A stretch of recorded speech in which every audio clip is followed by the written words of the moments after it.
Good morning. Welcome to Friday Assembly.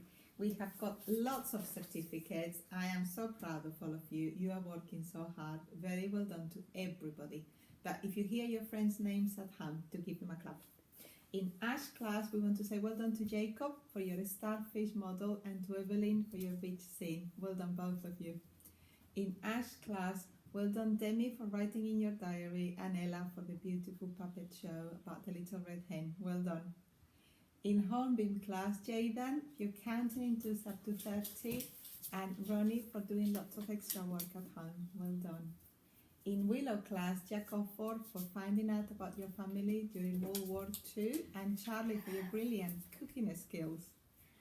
In Sycamore, Sahalia and Kwame for your lovely work in all of the subjects. Well done, both of you. Beach class, Aidan, your maths work. Well done for persevering. And Jaden for all your hard work. Well done, both of you boys. And in Oak class, Gavia for outstanding work in all of the areas, and Anthony for your detailed drawing of a deadly mini beast, not just any mini beast. Well done, all of you. You're doing really, really well. Keep it up, and I'll see you very soon. Bye-bye.